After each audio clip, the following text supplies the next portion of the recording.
Bonsoir à toutes et à tous pour ce jeudi 31 mars.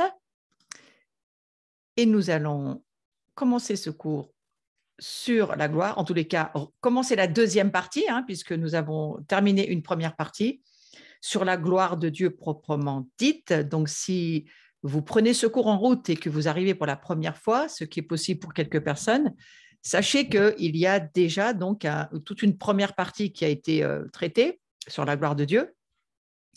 Et je vous invite donc à y revenir parce que je n'y reviendrai pas directement. Je reprendrai parfois quelques points qui ont déjà été dits, mais je voudrais vraiment avancer sur d'autres points concernant cette fameuse gloire de Dieu. Donc, on va aller sur le fait que la révélation, c'est vraiment ce qui nous importe par rapport à la gloire de Dieu, la révélation, c'est-à-dire la connaissance et la compréhension spirituelle de la gloire, qui est une étape essentielle pour vivre dans la présence de Dieu. Comprenons bien, nous parlons, lorsque nous traitons de la gloire de Dieu, nous parlons non pas d'une connaissance cérébrale qui viendrait de la nature charnelle pour laquelle nous sommes nés de père et de mère, mais pour laquelle nous n'avons pas accès au monde spirituel. Donc, lorsqu'on parle de la gloire de Dieu, lorsqu'on parle de la révélation, nous nous adressons à des personnes qui sont nées à nouveau, qui sont nées d'en haut et qui, quelque part, ont la capacité de recevoir la révélation. Donc, nous parlons à des personnes, évidemment, qui ont cette relation avec Jésus. C'est important de le rappeler. La révélation, c'est la connaissance, c'est la compréhension spirituelle de la gloire, c'est-à-dire de qui est Dieu, son essence. On a traité toutes les définitions du mot gloire dans les cours précédents, j'y reviens pas, mais c'est l'essence de Dieu, la gloire de Dieu. Lorsque nous savons que nous sommes nés de l'Esprit de Dieu, nous sommes nés de Dieu. Donc, il est bien question là de révélation. Et la révélation et la manifestation des mystères de la gloire de Dieu, eh bien, c'est ce que nous allons voir. Dieu dévoile des parties de sa connaissance. C'est un mot qui est bien employé dans cette saison dans laquelle nous sommes, dévoiler notre destinée, dévoiler les plans de Dieu. Nous sommes dans un langage où on parle beaucoup de dévoilement ou de voile, dévoiler les mystères. Donc, c'est un mot qui est parlant. Pourquoi ? Eh bien, parce qu'effectivement, lorsque Dieu vient dans notre vie, il déchire le voile. Lorsque Jésus monte dans les cieux et qu'il est reçu par son Père dans les cieux et que le Père agrée le sang de son Fils, Christ, eh bien, le voile se déchire directement sur la terre dans le temple. Et donc, c'est un signe important qu'il y a quelque chose qui bouge. Et la gloire de Dieu, c'est quelque chose qui fait bouger les choses. Donc, Dieu dévoile des parties de sa connaissance. Il n'a jamais voulu être un mystère pour son peuple. Il a exprimé sa puissance. On a vu la dernière fois qu'il manifeste sa gloire. Et il a manifesté avec Moïse, avec tout ce qui s'est passé dans le désert, les manifestations, la colonne de feu, la colonne de nuée.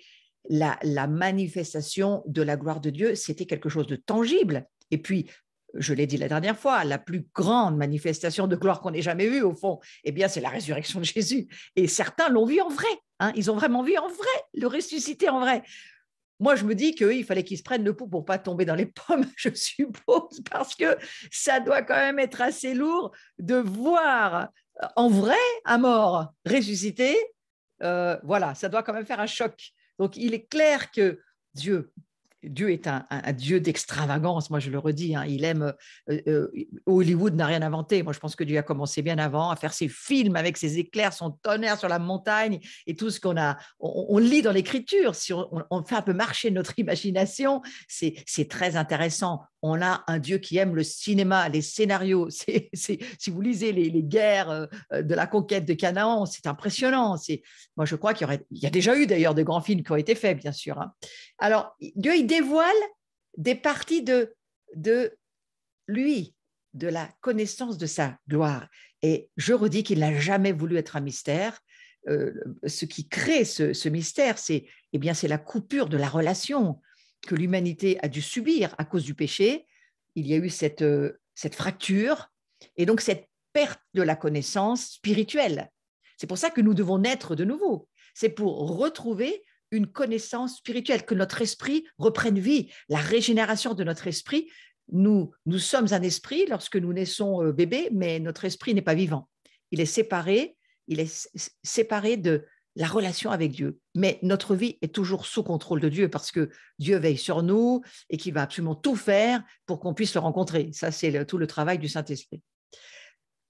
Alors, Dieu, il a aussi exprimé sa puissance et sa nature de diverses façons. Et dans cette nouvelle étape de son plan pour l'humanité, Dieu, il a commencé à révéler sa gloire à la génération actuelle, amorçant son dernier mouvement sur Terre pour amener des multitudes à croire en lui. Et donc, c'est cette manifestation glorieuse. Vous vous souvenez que j'ai fait toute une série de cours sur la gloire de la croix. Parce que la croix, si nous la voyons, non pas depuis le côté terrestre purement charnel, oh le pauvre homme, le martyr, il s'est mis sur une croix, il a voulu mourir pour tout le monde, c'est affreux, c'est terrible. Ça, c'est le côté charnel de regarder la croix comme quelque chose d'affreux, et c'est vrai que c'était quand même affreux. Mais regardons-la d'en haut et regardons que le plan de Dieu, l'agneau de Dieu, immolé, il a toujours été existant même avant la création du monde. Donc c'est quelque chose qui faisait partie du cœur de Dieu que de s'offrir, d'offrir son fils pour le salut du monde. Bon, ça reste un mystère aussi. Mais n'empêche que Dieu, il a toujours voulu, dans son cœur, récupérer sa famille, retrouver tous ceux qui sont à lui et les amener d'une volonté personnelle. Hein. Il faut que ça soit volontairement que l'on accepte de nouveau Dieu dans notre vie. Mais c'est quand même son cœur qui tressaille.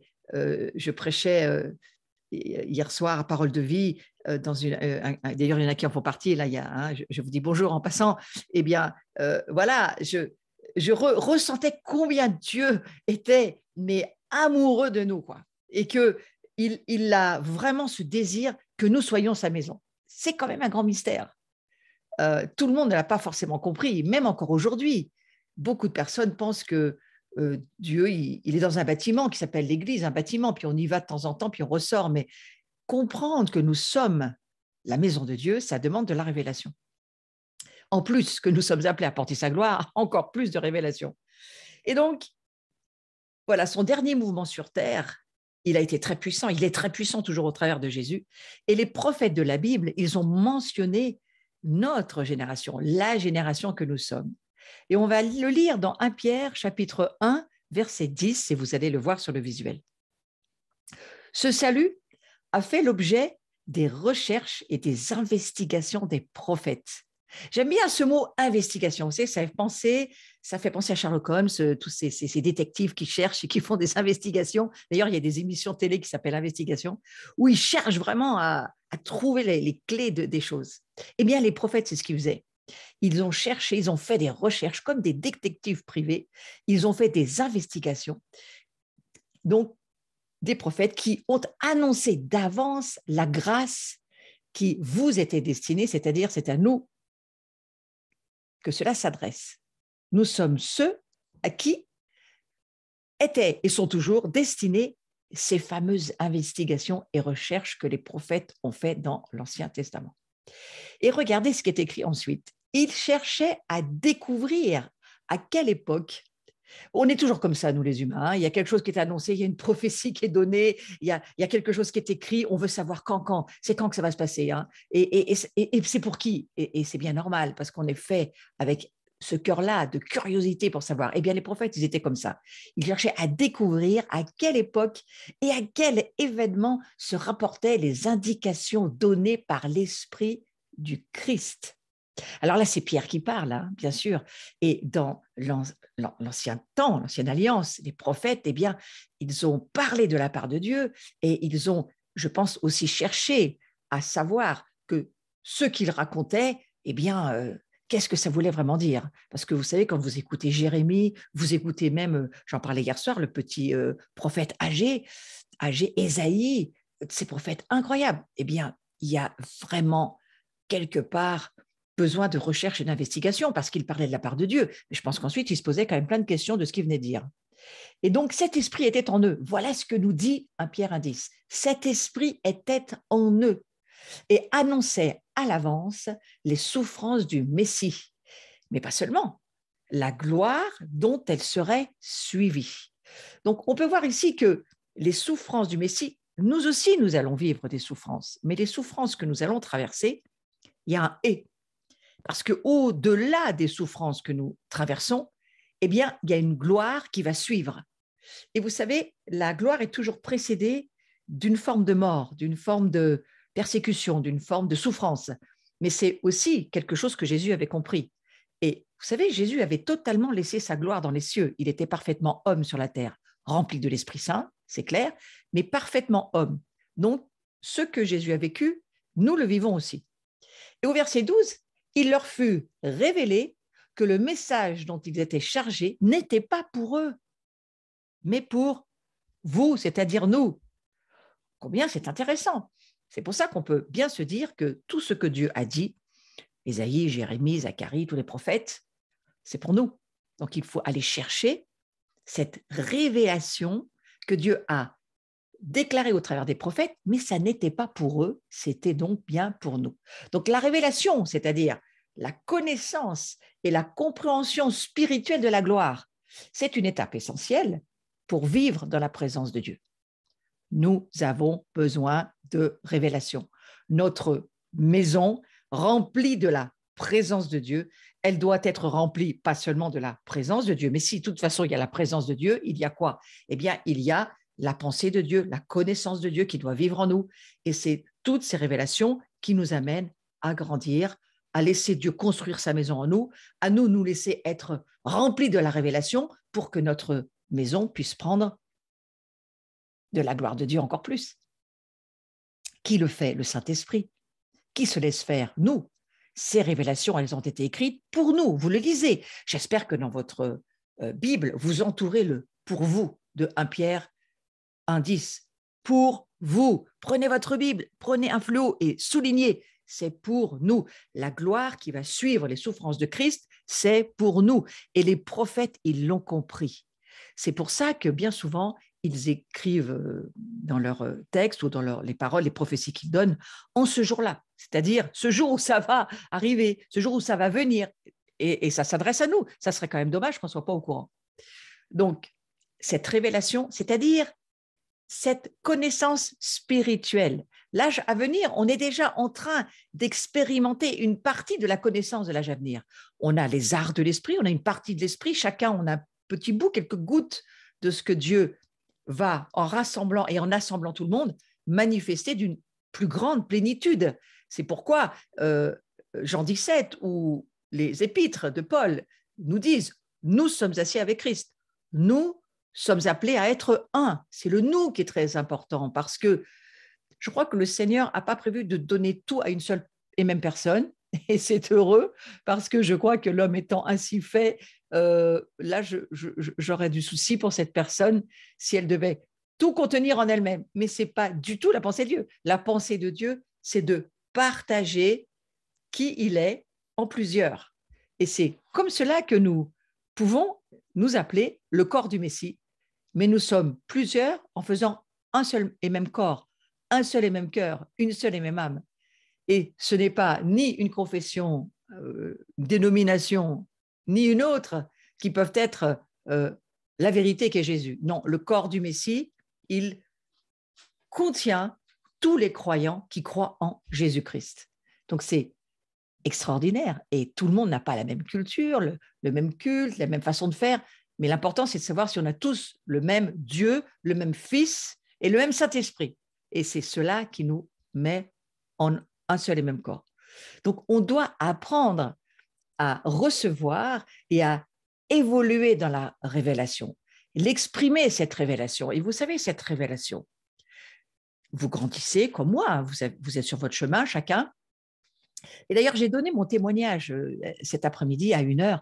Allez sur le site de Talita Kumi. C'est un site qui s'appelle comme ça. Et j'ai donné mon témoignage cet après-midi pendant 1h. J'ai eu un entretien avec Stéphanie Talbot. Ça se trouve aussi sur ma page Facebook si vous ne trouvez pas sur le YouTube.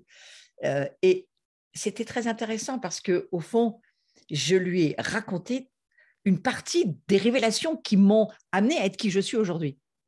Et au fond, je me suis rendu compte cet après-midi que lorsque nous parlons de nos révélations, qu'est-ce que nous faisons? Nous témoignons. Et m'est venu d'une façon très claire et encore plus claire que j'ai jamais vu clair, qu'ils l'ont vaincu par le sang de l'agneau et par la parole de notre témoignage. Au fond, Apocalypse chapitre 12, verset 11, c'est quoi? C'est l'arme fatale pour détruire les œuvres du diable et faire taire le diable. Eh bien, la révélation que nous allons pouvoir recevoir, la révélation qui va devenir la nôtre, et il y en a un tas de révélations qui doivent petit à petit rentrer en nous et nous construire, eh bien, c'est cette parole du témoignage qui vainc le diable, qui a la victoire sur le diable. C'est toutes ces révélations qui nous construisent, qui construisent ce nouvel être, cette nouvelle création que nous sommes. Vous vous souvenez, j'ai beaucoup parlé à un moment donné, dans les cours précédents, de la génération Kainos. Kainos, pas Kairos, hein, Kainos, c'est différent. C'est-à-dire cette nouvelle création qui n'est pas d'en bas, qui est d'en haut, qui est d'essence divine, qui est ce que nous sommes lorsque nous naissons à nouveau par l'Esprit de Dieu.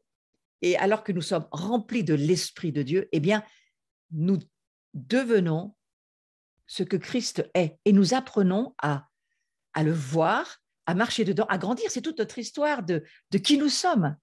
Nous sommes une année extrêmement importante où il faut savoir, vraiment, savoir en termes de révélation qui nous sommes. Comment découvrir qui nous sommes? Eh bien, en découvrant qui est Jésus dans notre vie, en découvrant comment il a vécu sur la terre, comment il a vécu son incarnation, comment il vient nous révéler, pas seulement lui, il le dit bien Jésus, il dit qu'il vient révéler le Père. Donc nous aussi, nous allons être la maison du Père et nous allons révéler le Père au monde autour de nous qui ne le connaît pas.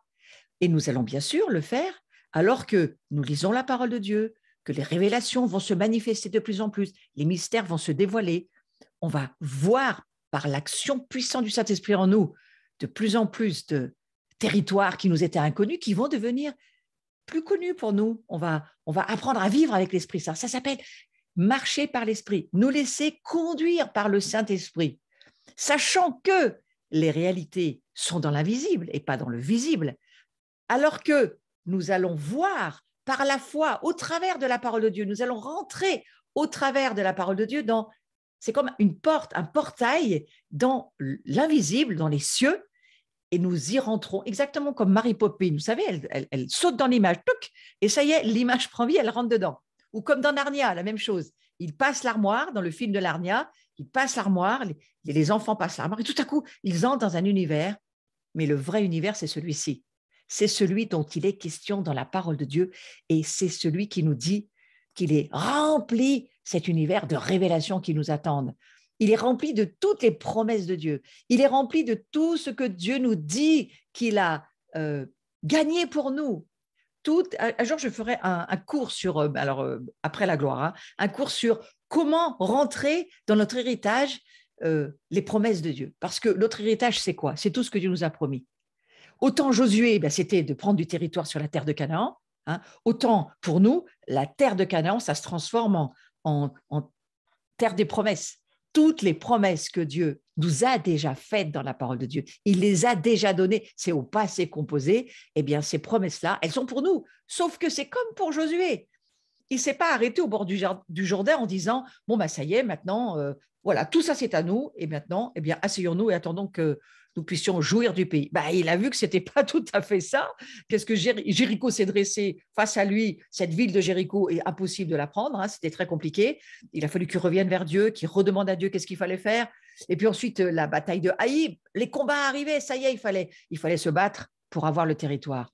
Mes amis, pour entrer dans la terre des promesses, il faut se battre par la foi, par le fait que nous prenons la parole de Dieu, que nous la mangeons, que nous la goûtons et que, à force de contempler cette parole et de l'entendre, la foi vient, parce que la foi vient de ce qu'on entend de la parole de Dieu, et le Saint-Esprit qui produit la foi en nous parce que nous entendons la parole de Dieu et qu'elle produit en nous un poids éternel de gloire, eh bien, cette foi, elle va se mettre en action. Et c'est là où nous allons commencer à manifester les révélations que nous avons reçues. Nous ne pouvons vivre que des révélations que nous avons reçues. Et sachant que nous sommes tous appelés à les vivre, à manifester ces fils et ces filles de Dieu que nous sommes avec un message différent, mais avec le même principe. Dieu veut se manifester au travers de nous. Je nous souhaite d'en rêver, de le prier, de le désirer vraiment.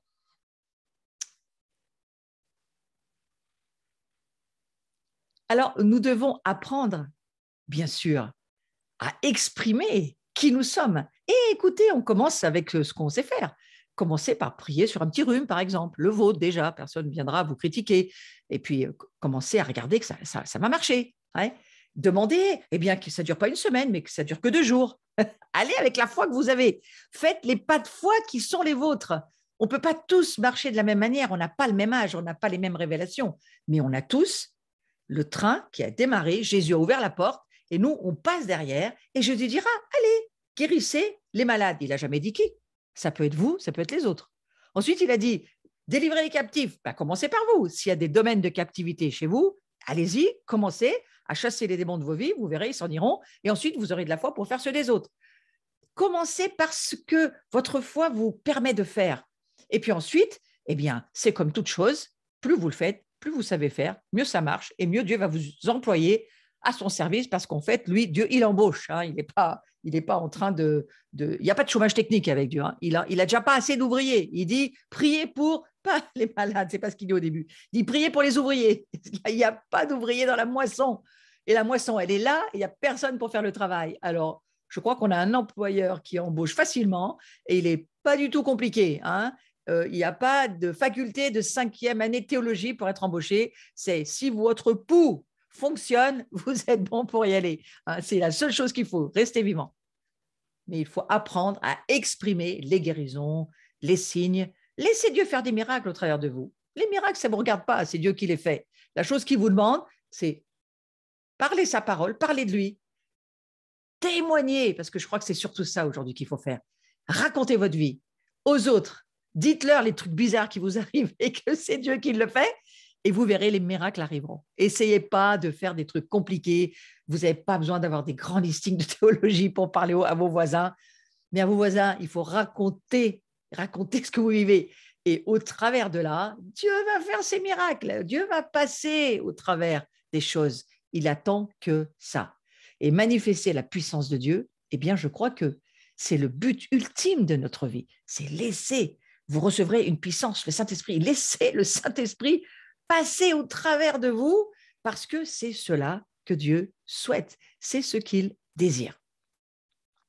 Donc, maintenant, je vais aller sur le fait qu'il y a 2 types de connaissances. Il y a 2 types de connaissances différentes. Et pour comprendre en quoi consiste la révélation, nous devons faire la distinction entre 2 types de connaissances. C'est important de faire la différence entre la connaissance qui vient par le biais de nos sens et celle qui nous est révélée, parce que sinon, on ne va pas savoir de quoi on parle. On n'est pas très aidé au niveau français par ce mot connaissance, hein, parce que la connaissance spirituelle ou elle n'est pas spirituelle. Alors, on va se comprendre pour ceux qui avaient bien suivi les premiers cours, les tout premiers cours où j'ai parlé de la différence entre le chrétien charnel, le chrétien naturel, le chrétien spirituel. Là, ça aide si on comprend bien ce qu'est un chrétien charnel, c'est-à-dire un chrétien mais il est chrétien, il dit qu'il connaît Jésus, mais il ne vit pas du tout par le Saint-Esprit, il vit au travers de ses opinions et de ses façons de voir et de sa culture, et ça ne marche pas. Et alors, on va faire cette différence-là avec le chrétien spirituel, donc celui qui a vécu l'identification à la mort et la résurrection de Jésus, c'est-à-dire qu'il a abandonné sa vieille vie, le roi, son âme qui voulait tout diriger, tout faire, tout contrôler, cette vieille nature-là a été échangée à la croix. Vous avez vraiment la révélation qu'il y a un échange de nature et vous ne pouvez plus vous appeler pécheur parce que c'est plus ce que vous êtes. Donc, il faut rectifier. Vous savez, moi, je rectifie même certains chants aujourd'hui. Je rectifie certaines prières. Je fais attention à ce qu'on me demande de dire. Je ne pourrai jamais prier que je suis un pauvre pécheur. C'est une insulte à la croix de Jésus. Pourquoi est-ce qu'il est mort, Jésus ? Parce qu'il y a cet échange de nature à la croix et que la croix, c'est l'endroit où Christ vous offre sa vie. Et s'il vous offre sa vie, c'est que ce n'est plus la vôtre, mais c'est la sienne qui vit chez vous. Donc, voilà, il y a deux types de connaissances et je vais aller dessus. Il y a la connaissance mentale, sensorielle ou encore naturelle, ce que j'appelle dans les cours sur l'identité sur ma chaîne YouTube. Si vous y allez, vous verrez, c'est le chrétien charnel, l'homme naturel, le chrétien charnel. Mais là, je ne parle pas de l'homme naturel, je parle du chrétien, le chrétien charnel. Donc, il y a deux types de connaissances. Laisse-moi bien ce visuel qui est très intéressant. Je l'ai mis pour que vous puissiez bien comprendre. Il y a la connexion à nos cinq sens. Ils sont vraiment là, vous pouvez les voir. Hein. L'odorat, le toucher, tout ce qui est des yeux, tout ce qui est des oreilles, tout ce qui est du nez. Hein. Et voilà, pour comprendre cette connaissance sensorielle, elle est là. C'est une connaissance pratique que l'on acquiert par le biais de nos sens, la vue, l'ouïe, le toucher, l'odorat, le goût. Il s'agit d'informations, de données stockées, acquises, implantées dans le monde naturel. C'est ce que la nature transmet. La chair transmet la chair. Donc, nos pères et nos mères, ils ont transmis une âme vivante avec un corps, et si nous sommes normalement constitués, c'est ce qui est transmis. C'est la connaissance mentale. On va dire que c'est toutes les informations de données stockées, acquises, implantées dans le monde naturel. Je dis ça comme cela. C'est donc la connaissance mentale, naturelle, sensorielle, qui s'acquiert par un apprentissage et une discipline.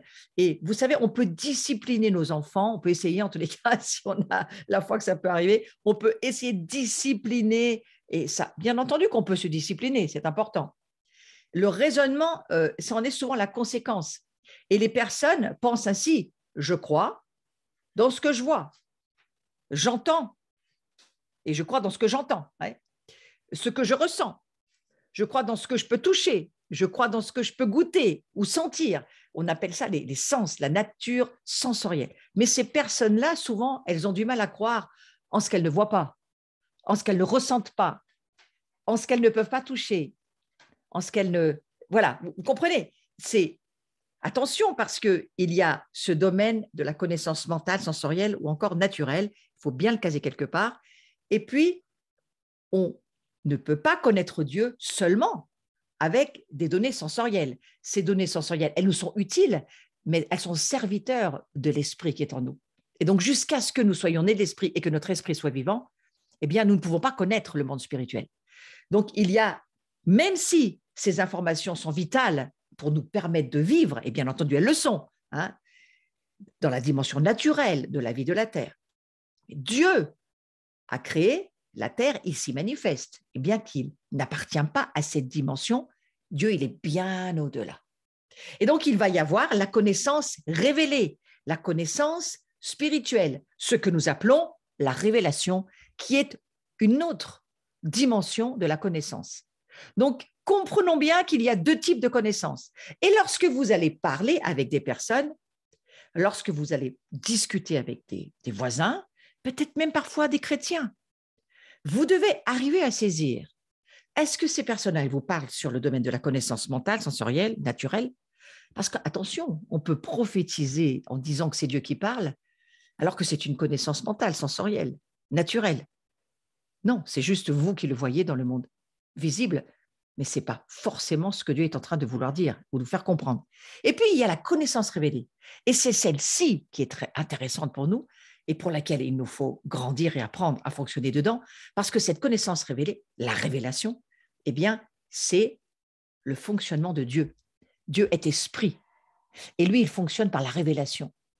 Alors là, la connaissance mentale, elle va aider ensuite, elle sera serviteur, mais elle ne doit en aucun cas diriger la révélation qui vient d'en haut. Ça n'a rien à voir. Alors, ces deux connaissances-là, je trouve que c'est intéressant d'y réfléchir parce que tout le long de votre vie chrétienne, vous allez avoir à vous poser la question. Et je vais vous dire quelque chose qui, on peut l'enlever visuellement maintenant, je vais vous dire quelque chose qui va vous aider. J'ai appris dans ma vie à parler avec des personnes et parfois, je surévaluais les personnes à qui je parlais et je pensais qu'elles comprenaient ce que je disais en termes de révélation. Eh bien, ça m'est arrivé beaucoup de fois de parler à des personnes, de juger de tout parce que l'esprit juge de tout et de donner des jugements de ce que je comprenais, de ce que je voyais de certaines choses à des personnes qui n'étaient pas dans la connaissance révélée, qui étaient simplement au niveau de la connaissance naturelle. je pensais qu'elles me comprenaient. Et ces personnes ne me comprenaient pas. Et je vais vous montrer le grand danger de ces deux connaissances-là. C'est imaginez que je vais parler d'une situation où on va avoir besoin de juger pour peser, est-ce que jusqu'où on peut considérer que Dieu est d'accord, jusqu'où on peut considérer que Dieu n'est pas d'accord. Et alors, la Bible est très claire, elle nous dit l'Esprit de Dieu en nous juge de tout, a le droit de discerner de tout, a la capacité de mesurer, de peser, de voir où est-ce qu'on en est. Mais l'homme naturel ou le chrétien charnel, en aucun cas ne peut se permettre de faire cela, sauf qu'il le fait. Et si vous jugez de quelque chose par l'esprit, avec quelqu'un qui vit dans la chair, non seulement ça va devenir compliqué, mais la personne ne va pas vous comprendre. Et vous allez vous trouver dans de l'embarras, parce que la personne dans la chair, elle ne peut pas juger de tout. Et la Bible nous dit, tu ne peux pas juger ton frère, parce que si tu juges ton frère, vous savez ce que dit l'Écriture, ça va se retourner contre toi. Nous n'avons aucun droit de juger de quelqu'un dans la chair. L'esprit, lui, discerne et a la capacité de jugement, mais dans la chair, non. Et donc, vous allez amener à la limite cette personne, alors que vous discernez dans l'esprit, à l'amener dans des jugements, et cette personne-là va pécher gravement. Donc, attention de bien réaliser à qui vous vous adressez. Quelle est la personne à qui vous parlez? Vous partagez vos perles, parfois votre cœur. Attention, parce que oui, l'esprit juge de tout, mais il faut être sûr que la personne à qui vous parlez vit depuis le trône de Dieu, qui est un trône de grâce, de miséricorde, d'édification, de pardon. Là, c'est le bon trône. Si cette personne-là n'est pas dans ce niveau, on va dire, parce que je parlerai quand même de niveau de révélation, et que cette personne, elle vit à partir de ses jugements charnels, donc humains, donc naturels, ça va devenir très compliqué. Et vous allez la faire pécher, et vous-même aussi, gravement, parce que c'est quand même à vous de discerner ce que vous partagez, et inversement. Donc voilà, pourquoi je vous rappelle qu'il faut, tout le long de notre vie chrétienne, se poser ces questions. Est-ce que moi-même, sur quel trône je me situe, où est-ce que je suis lorsque je vis la situation dans laquelle je suis? Qu'est-ce qui vit en moi? Qu'est-ce qui discerne en moi? Est-ce que c'est moi ou est-ce que c'est Christ?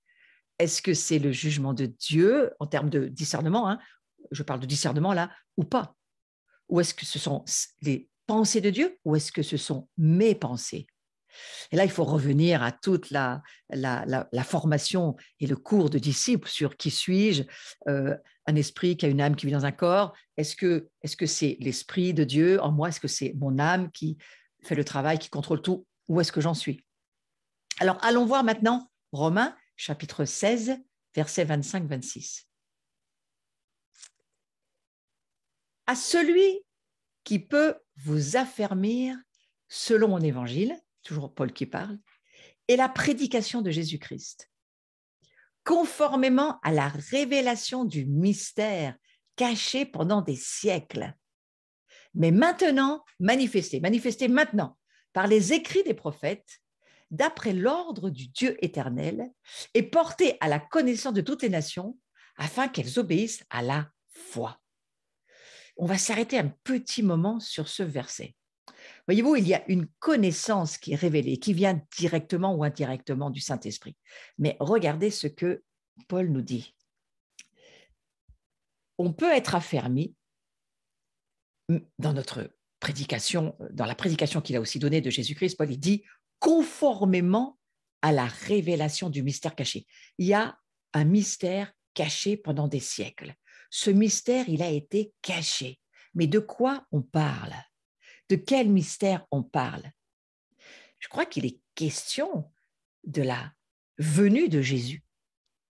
Que pendant des siècles, les prophètes, Ésaïe 53, lisez déjà le chapitre d'Ésaïe 53, mais reprenez tous les textes de l'Ancien Testament qui prophétisent sur le Messie. Et si vous avez des doutes, allez écouter Marc Blanco le mercredi soir, qui fait ses cours sur la révélation du Messie. Il a des cours extraordinaires qui sont gratuits en plus, sur la révélation du Messie. Et d'une certaine manière, toute la Bible nous montre que Dieu s'est caché. Il a caché son Fils à un certain moment donné. Il a caché même aux prophètes de l'Ancienne Alliance. Mais il leur faisait dire ce qui allait arriver. Et lorsque vous lisez le chapitre 53 d'Ésaïe, mais si vous avez un tout petit peu d'esprit saint en vous, et j'espère que vous en avez tous là qui est en ligne, mais vous allez comprendre qu'il s'agit du Messie. Et ce Messie qui est là, eh bien, Ésaïe, il l'a vu en esprit. Le Seigneur lui a fait déclarer ces paroles incroyables, magnifiques, et elles sont très croyables du reste. Hein. Mais voilà, eh bien, conformément à la révélation du mystère caché pendant des siècles, vous vous rendez compte comment Paul comprend les choses, mais manifesté maintenant. Il faut souligner dans votre Bible, manifesté maintenant, par les écrits des prophètes, d'après l'ordre du Dieu éternel, et porté à la connaissance de toutes les nations. Vous vous rendez compte, ça rejoint Matthieu 24 qui dira Jésus ne reviendra pas jusqu'à ce que toutes les nations aient entendu la prédication de l'Évangile. La Bible, c'est un livre extraordinaire. Et ces mystères cachés, le mot révélation m'intéresse, hein, la révélation du mystère, déjà un mystère, mais la révélation du mystère, caché, porté à la connaissance de toutes les nations. Toutes les nations vont avoir entendu le mystère caché de l'Évangile. Toutes. Et croyez-moi, Jésus s'y est attelé et il continue à s'atteler à cela. Il lève des missionnaires, il lève des évangélistes, il lève des hommes et des femmes qui partent dans les nations. Ça fait des siècles que ça dure, jusqu'à ce que le dernier en ait entendu parler. Vous vous rendez compte du Dieu que nous avons quand même. Il ne laisse personne oublié dans un coin. Il connaît ça, c'est un mystère aussi que je ne comprends pas, mais il connaît le nombre de cheveux tombés de ta tête. Alors, voilà, il a moins de travail avec ceux qui n'en ont plus, c'est sûr, mais ceux qui en ont beaucoup, quel boulot, hein? Alors, ce Dieu-là, quand même, mais gardons l'étonnement. Eh bien, il va porter à la connaissance, à la révélation. Il s'agit de révélation. De toutes les nations vont rentrer dans le mystère de la révélation. Pourquoi faire? Pour qu'elles obéissent à la foi. Pour que la foi vienne. La foi, elle amène la révélation de la parole de Dieu et c'est elle, cette foi en action qui est en nous, qui laisse Dieu au travers de qui elle est cette foi, construire sa maison, construire son royaume, amener tout son corps, le corps du Messie à être un. Ça nous dépasse, mais c'est quand même ça que ça veut dire. Si vous lisez Jean 17, que nous soyons tous un, il ne s'agit pas que de ta petite famille française ou ta petite famille en Belgique, hein. Il s'agit de toutes les nations. Donc la connaissance révélée, elle vient directement ou indirectement du Saint-Esprit, dans l'esprit humain, mais elle ne tire pas son origine ni de la pensée ou des sens de la personne. C'est-à-dire que Dieu n'est pas intéressé par, j'ai presque envie de vous dire, toutes les grandes théologies, parce que très souvent, ce sont des sciences qui se lèvent pour expliquer Dieu. Non, je n'y suis encore pas là, Bruno. Ce sont des sciences qui sont là pour expliquer Dieu, mais ces sciences-là peuvent être des sciences sans relation avec Dieu. On peut dire plein de choses sur Dieu, on peut savoir des tas de choses sur Dieu, mais ne pas savoir qui est Dieu, et ne pas savoir en termes de connaître. Jésus qui dira, vous avez fait plein de choses pour moi, vous avez fait plein de choses pour moi. Vous m'avez servi toute votre vie dans une église, vous avez été faire plein de... Mais je ne vous connais pas. Comment c'est possible? Comment Jésus peut dire ça? Comment ça, tu ne me connais pas? Mais non, non, parce que tu m'as connu dans ton humanité, dans tes sens. Tu m'as connu comme Pierre, à un moment donné, dira, oh non, non, mais Jésus, c'est pas possible, non, non, mais tu vas pas mourir. Moi, je suis le premier, je vais te défendre, je vais prendre mon étendard et je vais être là. Et Jésus lui dit, arrière de moi, Satan. Il n'était pas en train de traiter Pierre de Satan, il était en train de lui dire, tu as des pensées qui sont vraiment pas les miennes. Donc, si ce n'est pas les miennes, c'est celles de qui? Ah, là, je vous fais un petit mal de tête ce soir. Parce que si ce n'est pas les pensées de Dieu, c'est les pensées du diable. Oh mince, comment c'est possible? Il n'y aurait pas quelque chose au milieu qui nous arrangerait bien, un no man's land où on dirait, bon, les pensées de Dieu, ok, les pensées du diable, ok, on ne pourrait pas se mettre au milieu et avoir un terrain neutre, hein? chercher une neutralité, un genre de territoire où, quand même, eh bien non, pas du tout. Jésus dira, vous avez pour père le diable si vous n'êtes pas avec moi. C'est lourd, hein, c'est très lourd, ça fait très mal. Mais juste pour vous dire, réfléchissez bien, il y a deux façons de connaître Dieu. Une par le charnel, ça mène nulle part. Vous ne connaîtrez jamais Dieu par votre chair. Et une par le Saint-Esprit, mais il faut naître de nouveau.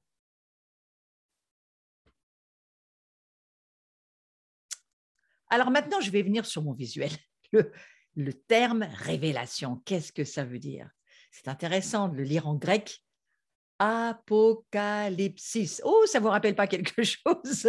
Le livre de Apocalypsis, le livre de l'Apocalypse, le livre de la révélation. C'est Jean qui va l'écrire, Jean l'apôtre, que j'aime beaucoup.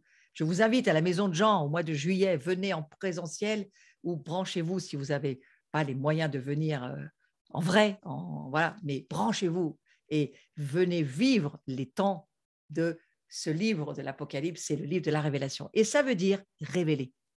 C'est-à-dire que le dernier livre de la Bible, il est là pour révéler le Fils de Dieu, celui qui a été caché pendant beaucoup de siècles. Dieu s'est caché et n'a pas voulu révéler tout de suite son plan de salut. Et le moment, Kéros, où Jésus naît, il arrive sur terre d'une façon extraordinaire quand même. Ce mystère avec Myriam, qui s'appelle Marie pour nous tous, mais c'est Myriam en hébreu, et qui vient et qui va venir à la vie d'une manière tout à fait mystérieuse et surnaturelle. Donc, c'est le mot révéler, c'est le mot ôter la couverture, ôter la découvrir, exposer quelque chose qui était caché. Vous voyez, la révélation de Christ, ça a été caché, ça a été mis sous un voile, une protection du Père. Ce Fils, cet agneau immolé, il existait depuis avant la création du monde. C'est un grand mystère et laissez-vous avoir mal à la tête ce soir, mais laissez votre esprit prendre ce que je suis en train de vous dire. C'est-à-dire qu'il y avait un agneau de Dieu immolé avant la fondation du monde, avant toutes vos histoires, avant le commencement, parce que le commencement, ce n'est pas le commencement, c'est le début d'un chapitre, et avant tout ce qui existait, déjà l'agneau de Dieu était là. Mais il a été caché pendant un temps. Et puis, il est venu au travers de Melchisédek, il a rencontré Abraham sous une forme incarnée, Yeshua, et il est remonté au ciel. Et il y a beaucoup d'interventions lorsque dans l'Ancien Testament, il est question de l'ange de l'Éternel en haut de l'échelle de Jacob, dans le buisson ardent, toutes ces histoires où il y a la gloire de Dieu qui se manifeste. C'est qui la gloire? Les Juifs messianiques qui parlent très bien hébreu vous diront aujourd'hui, c'est Jésus qui est déjà en manifestation de sa gloire. Il est déjà là. Il a toujours été là, puisque c'est Dieu, mais sous ces manifestations de gloire différentes. Moi, j'essaye de vous l'expliquer simplement comme je le comprends, parce que des fois, ça aide d'être simple, d'accord? Et au travers de ces différentes manifestations qui se sont passées, Jésus remonte dans ses gloires. Mais lorsque le moment Kairos, c'est-à-dire, Kairos, ça veut dire le moment de l'accouchement, le moment de la naissance, le moment où la chose arrive, le moment où la chose est dévoilée, révélée, hein, ça va avec le mot apocalypsis. Eh bien, lorsque la couverture est enlevée, il est visible, il se voit. Et donc, il arrive dans une forme humaine.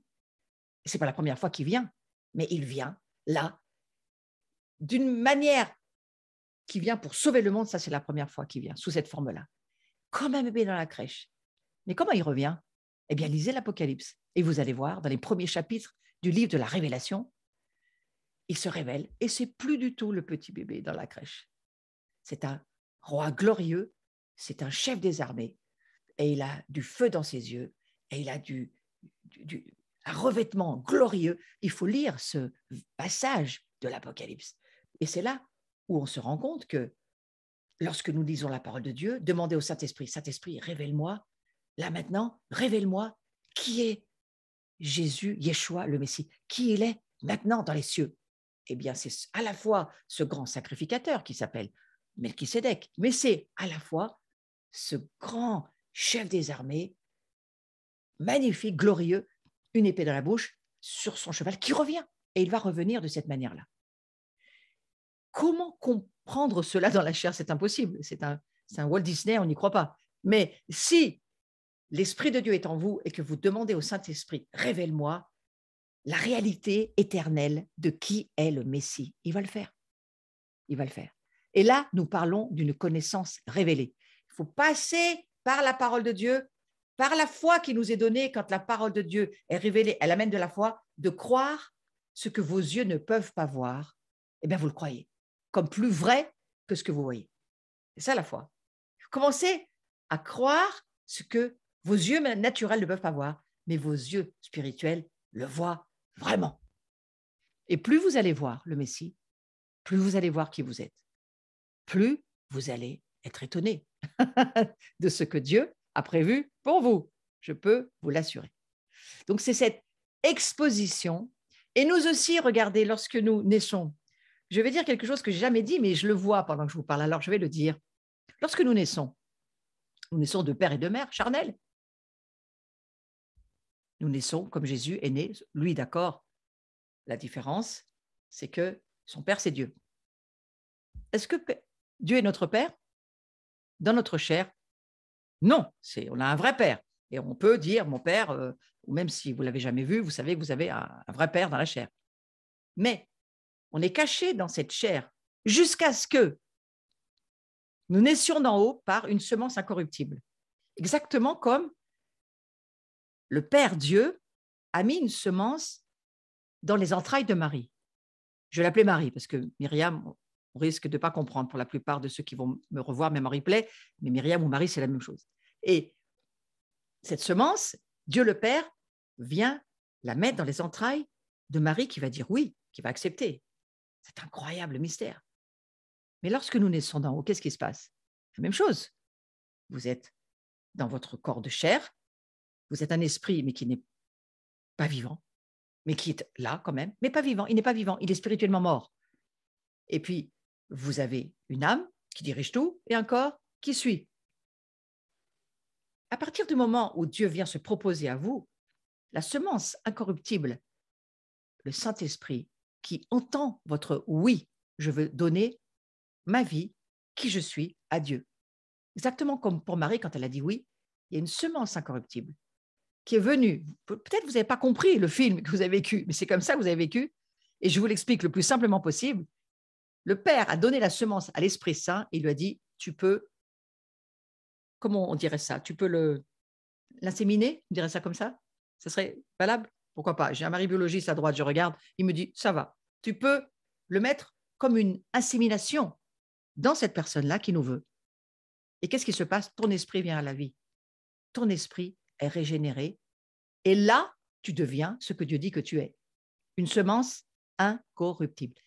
Et regardez, est-ce que vous le saviez avant, quand vous étiez bébé, tout ça, si vous êtes dans une famille qui n'est pas du tout de culture religieuse, vous ne savez rien. Et vous donnez votre vie à Jésus, ça va se faire. Et il y a beaucoup de personnes qui n'ont jamais été élevées dans une famille chrétienne et qui sont aujourd'hui des hommes et des femmes remplis de Dieu et qui ont reçu la révélation, la semence incorruptible qu'ils sont. Vous êtes né dans une famille chrétienne, des fois ça aide, des fois ça aide pas. Des fois ça aide, oui, parce que vous comprenez mieux, on vous explique, papa, maman vous explique, Jésus, il est vivant en toi. Et puis, il y a des familles qui sont incapables de vous l'expliquer. Alors, ça ne vous aide pas forcément non plus. N'empêche que c'est ce qui se produit. Cette semence qui nous est accordée par l'Esprit Saint, c'est lui qui a la puissance de nous faire naître à nouveau. L'Esprit Saint, il a la puissance de la vie. Et c'est lui qui, sur la pensée du Père, qui vous a entendu, sur Jésus qui est la parole qui a dit, avec toutes ses entrailles, depuis la nuit des temps, l'éternité, il prie pour que ses fils et ses filles deviennent ses frères, les enfants du Père deviennent ses frères, parce que Jésus, c'est aussi pour nous un frère, la Bible dit, hein, mais c'est aussi Dieu. C'est des mystères tout ça. Eh bien, cette famille que nous devenons, Jésus, lui, dans les cieux, il est le souverain sacrificateur. Il prie depuis toujours pour nous, dans son cœur, pour que nous venions à la vie. Donc, c'est le grand intercesseur, Jésus. Et le Saint-Esprit, eh bien, c'est lui, il amène la semence. Vous voyez, c'est la puissance du bras d'amour de Dieu. Eh bien, ça fait exactement comme pour Marie. Vous venez à la vie et Christ en vous, il est là. Et le royaume, il est en vous. Waouh, c'est quand même extraordinaire. Et au travers de ça, la révélation, maintenant, elle peut avancer.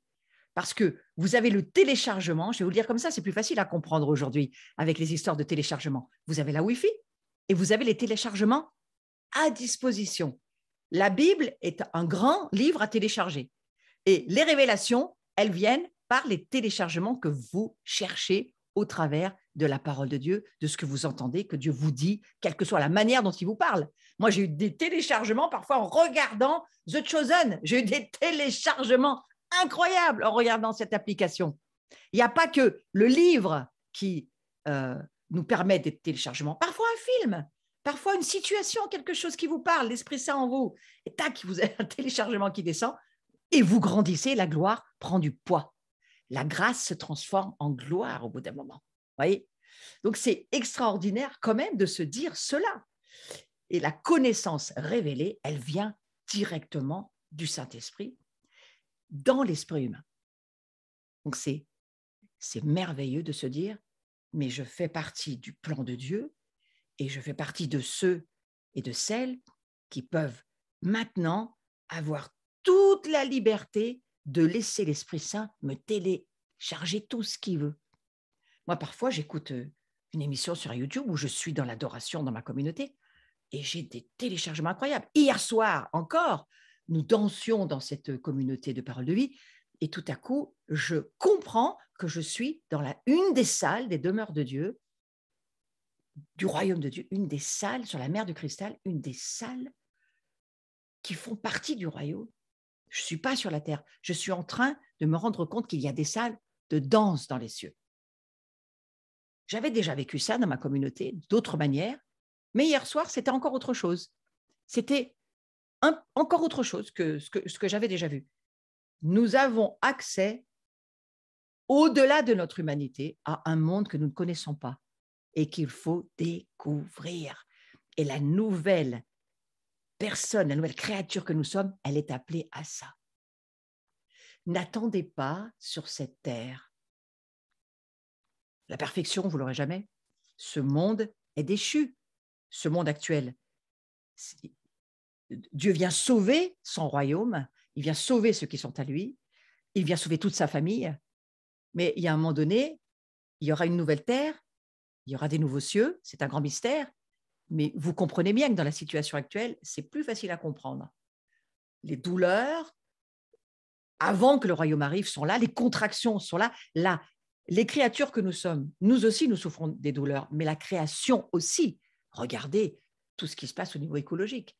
La création, elle soupire, elle souffre après la révélation de qui nous sommes. Et nous soupirons tous après le retour de Jésus.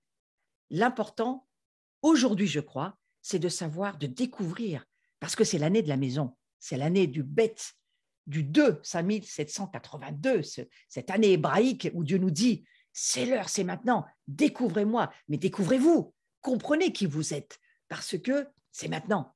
Je vais vous accorder des révélations que vous ne connaissez pas, vous n'avez jamais vues. Je vais vous laisser se dévoiler mon royaume. Là où je vis là-haut, qu'est-ce qui se passe là-haut? Je vais vous faire comprendre que je vous ai appelé afin que vous soyez, pour moi, des ambassadeurs sur la terre, mais que vous puissiez déclarer ce qui se passe dans les cieux, ce que se décide dans le conseil des cieux. Et si, à un moment donné, Dieu vous amène dans une salle de la réjouissance, réjouissez-vous. Il nous faut bien des temps de réjouissance pour vivre remplis de Dieu. Et puis, il y aura peut-être à des moments, on va aller dans des salles de conseil, d'écoute, de discernement. À d'autres moments, peut-être de mariage, on va vivre des choses impressionnantes. Mais tous ces domaines que nous pouvons vivre dans les cieux, nous les ramenons sur la terre. Et ensuite, nous allons déclarer ce que Dieu nous demande de déclarer. Il y a des personnes qui me disent « Ah, mais aujourd'hui, moi, je ne vois pas comment m'impliquer dans ce monde. » Faites dans ce monde ce que Jésus vous dit de faire. Et ne faites pas autre chose que ça. Faites les choses avec votre cœur. Alors, il y a des questions qui se posent, hein, et je ne veux pas y répondre d'une manière directe, mais je me dis une seule chose d'importance. Aujourd'hui, cherchez la révélation de qui est Jésus et donc de qui vous êtes. Et en cherchant ces révélations-là, vous ne vous perdrez pas. Vous avancerez dans le discernement et vous comprendrez de mieux en mieux ce que Dieu attend de vous sur la terre. Je vais finir avec ce petit visuel là, suivant de Matthieu, chapitre 16, versets 15 à 17, et ça sera la fin de mon cours. Vous savez bien, c'est cette histoire où Jésus va demander à Pierre, mais Pierre, qu'est-ce que tu dis que je suis? Je suis qui, moi? Et alors, je lis ce verset, et vous, leur dit-il, qui dites-vous que je suis? C'est une question que Jésus pose à ses disciples, et puis il est très intéressé de savoir ce qui va se passer. Et Pierre répond, tu es le Christ, le Fils du Dieu vivant.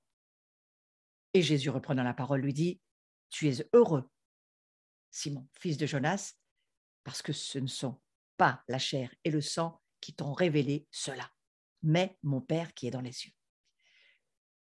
Ce que nous avons besoin de vivre, c'est la révélation de ce que Dieu veut nous faire savoir dans ces jours. Nous sommes des jours critiques. C'est extrêmement important aujourd'hui de voir la dangerosité de ce qui se passe autour de nous. Mais Dieu nous dit, vous n'êtes pas de ce monde, vous êtes d'en haut. Sauf que je vous ai demandé d'accepter votre incarnation et de vivre ma vie sur la terre avec moi. Donc la vie que nous menons, c'est la vie que Jésus veut vivre au travers de nous. Ça, c'est la première chose qu'il faut peut-être checker. Hein. Est-ce que je vis la vie que Dieu me demande ou est-ce que je vis ma vie et puis j'essaye d'y mettre Jésus de temps en temps?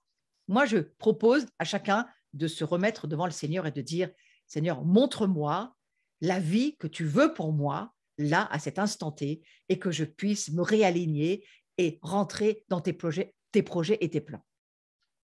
Mais ce que nous sommes aujourd'hui, ni la chair, ni le sang ne peuvent nous le révéler.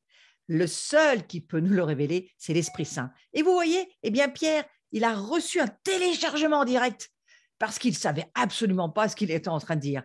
Et quand Jésus lui dira, c'est pas grâce à toi que tu le sais, c'est la preuve que les téléchargements que nous pouvons recevoir en direct des cieux viennent droit d'en haut. Et nous pouvons y avoir droit.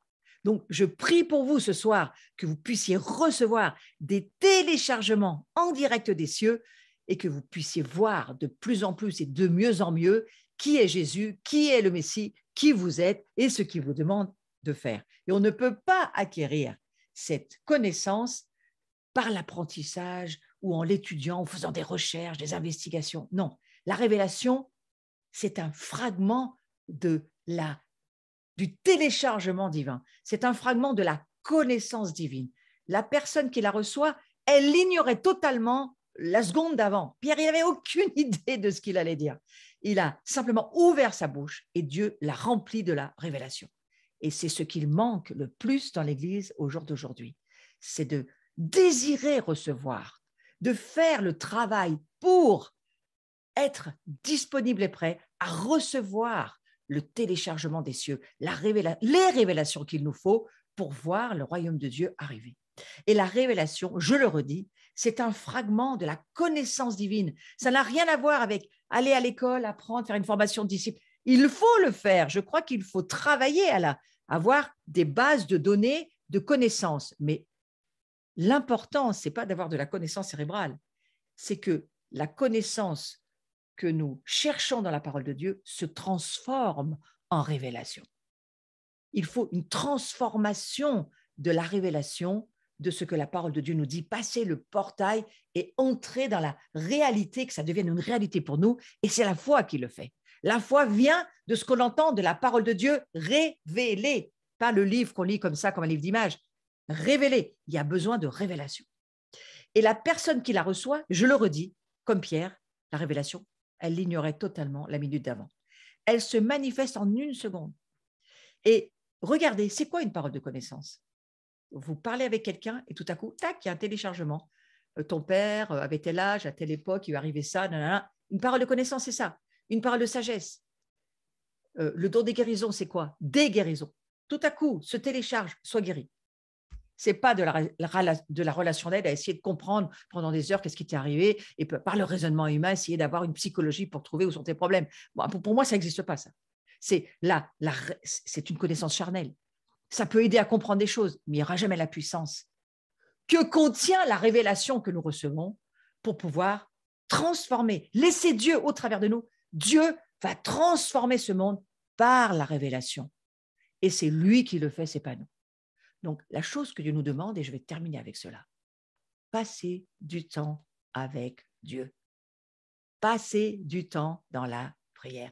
Attendez-vous par le Saint-Esprit à recevoir des révélations, pas en faisant rien, en lisant la parole de Dieu, en vivant votre vie de chrétien. On a des choses à faire dans notre vie chrétienne, mais il faut nous attendre, non pas à vouloir connaître le livre par cœur et à répéter des mantras et à passer notre temps à répéter des prières. C'est pas comme ça. C'est savoir que Dieu veut nous faire connexion avec nous, et alors que nous allons passer du temps relationnel avec lui comme un fiancé avec sa fiancée, fréquentons Jésus, adorons-le, aimons-le, louons-le. Vous savez, Dieu, il vient quand on le loue, il siège dans on va dire, les entrailles de notre vie lorsqu'on l'adore, lorsqu'on le loue. C'est l'adoration qui va faire que les téléchargements vont venir. La clé, c'est Ésaïe 22, 22. Alors que vous allez m'adorer, alors que vous allez me mettre en premier dans votre vie, alors que vous allez m'offrir vos premiers fruits, alors que vous allez me montrer que vous m'aimez vraiment, alors que vous allez le manifester, soyez des passionnés, des amoureux de Dieu, eh bien, dans l'adoration, les téléchargements descendent, mes frères et mes sœurs, parce que c'est le gouvernement, la clé que Dieu nous donne, la porte que nous ouvrons, qui restera ouverte tout le temps, la porte que nous fermons et qui restera fermée tout le temps, c'est-à-dire l'autorité que Dieu nous donne, ne se reçoit que parce que nous sommes en relation avec Jésus et que nous vivons une vie de l'esprit où nous l'adorons. Et c'est l'adoration qui nous permet la communion et donc la production du royaume de Dieu. Voilà, j'espère que ça vous a encouragé. Passez du temps avec lui, adorez-le. Passez du temps, il y a des tas de choses aujourd'hui. Allez dans une communauté, prenez du temps en présentiel avec des frères et des sœurs en vrai, pas qu'en ligne, si vous le pouvez, c'est beaucoup mieux. Et là, vous allez voir, il y a une accélération de la révélation qui vient parce que Dieu nous l'a promis. Soyez bénis, passez une belle soirée et je vais vous donner quelques petites annonces pour finir ce cours. Je remercie toutes celles et tous ceux, déjà je veux commencer par ceux-là, qui me soutenaient. Je vous remercie, soyez bénis, ça m'aide à faire un tas de choses sur lesquelles j'ai beaucoup d'investissements à faire et je vous bénis et je vous rebénis. Voilà, maintenant le prochain cours, ça sera, faites bien attention, c'est le jeudi 12 mai et donc c'est dans un mois. Pourquoi je vous dis cela? Parce que je pars en Égypte pendant 15 jours et donc tous vos investissements, ça me sert aussi à partir en Égypte parce que ce voyage à mon mari et à moi nous coûte très cher. Donc, si vous voulez investir quelque chose, aidez-moi dans le voyage en Égypte. Nous partons avec les Watchmen for the Nations pour prier pour les nations. Donc, c'est quelque chose que nous allons faire du 5 au 14 avril, mais nous nous retrouvons le 15 avril en vrai, en présentiel à Saint-Étienne pour une grande rencontre nationale voilà, la rencontre de Pâques. Rendez-vous en présentiel pour ceux qui le pouvaient, mais venez, vraiment venez, vous serez accueillis, on sera très heureux. Par contre, s'il vous plaît, inscrivez-vous. Il faut vous inscrire parce que nous allons avoir une salle qui n'est pas non plus élastique. Hein, et donc, je pense que nous accueillerons peut-être les 100 premiers. Après, ça risque d'être compliqué. Donc, nous prenons des inscriptions, mais vous pourrez aussi le vivre en ligne. C'est tout à fait, bien entendu, ouvert. Voilà. Donc, ça, c'est le vendredi 15 avril au soir à 20h30. Rendez-vous. Nous allons avoir une soirée autour de la table, en famille, pour vivre une grande réconciliation entre toutes les familles juives, chrétiennes, arabes, blanc, noir, jaune, tout le monde. Voilà, c'est vraiment une rencontre de réconciliation familiale. Les Huglots, c'est ce week-end, pour surtout celles qui sont intéressées du 1er au 3 avril. Soyons les vases de sa gloire. Waouh, ça va bien avec. Hein. Et ça va être très, très intéressant. Alors, vous pouvez rejoindre ce que les Huglots font. Voilà notre nouvelle annonce pour la maison de Jean de juillet. Et alors, bienvenue à toutes et à tous. On ne pourra pas forcément coucher tout le monde, mais là, ça demande un petit investissement, c'est vrai. Mais nous avons 3 jours que nous allons passer avec Carlos, avec Yuval Yanet de Jérusalem, Jean-Antoine, qui va nous parler de la maison de Jean. Il aurait fallu mettre Jean-Antoine Rouir, je viens de me rendre compte, parce que c'est son nom de famille, et Bruno Maréchal et moi-même, nous allons vivre, contempler, regarder, écouter, libérer la gloire de Dieu. Je pense que ça va être des jours bénis. Voilà. Et puis, je vous dis à bientôt. Passez une belle soirée et à très vite.